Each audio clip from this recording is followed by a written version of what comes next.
Hello అందరికీ ఎలా ఉన్నారు? ఇవాళ అయితే క్విక్ అండ్ ఈజీగా అయిపోయే ప్రాన్స్ కర్రీ ఎలా చేసుకోవాలో చూపిద్దాం. ఫస్ట్ అయితే ప్రాన్స్‌ని శుభ్రంగా కడిగేసుకొని అందులో ఉప్పు, పసుపు, అల్లం వెల్లుల్లి పేస్ట్ ఏసుకొని మ్యారినేట్ చేసుకొని పక్కన పెట్టుకోండి.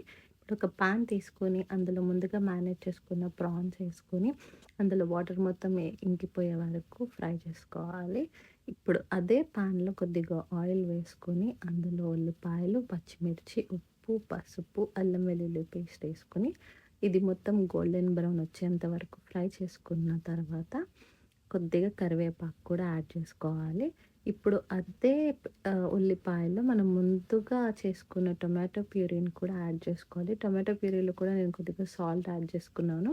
సాల్ట్‌తో పాటు కొద్దిగా మనం స్పైసెస్ అన్నీ కూడా యాడ్ చేసేసుకోవాలి. ఇప్పుడే ధనియాల పొడి, కారం, గరం మసాలా యాడ్ చేసుకున్నాను. సో ఇవన్నీ యాడ్ చేసుకున్న కొద్దిగా ఆయిల్ తేలే వరకు ఉంచుకొని ముందుగా మనం రెడీ చేసుకున్న ప్రాన్స్‌ని యాడ్ చేసేసుకొని కొద్దిగా ఫ్రై చేసుకోవాలి. ఇప్పుడు ఇందులో కొద్దిగా వాటర్ యాడ్ చేసుకొని కొద్దిగా మూత పెట్టుకోండి.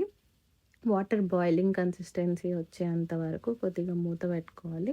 సో కొద్దిగా ఆయిల్ సెపరేట్ అవుతుంది అనుకున్న టైంలో లాస్ట్‌లో కొద్దిగా గరం మసాలా, కొత్తిమీర వేసుకొని దించేసుకోవడమే. మీరు ఖచ్చితంగా ట్రై చేయాల్సిన రెసిపీ అండి. చాలా అంటే చాలా టేస్టీగా ఉంటది.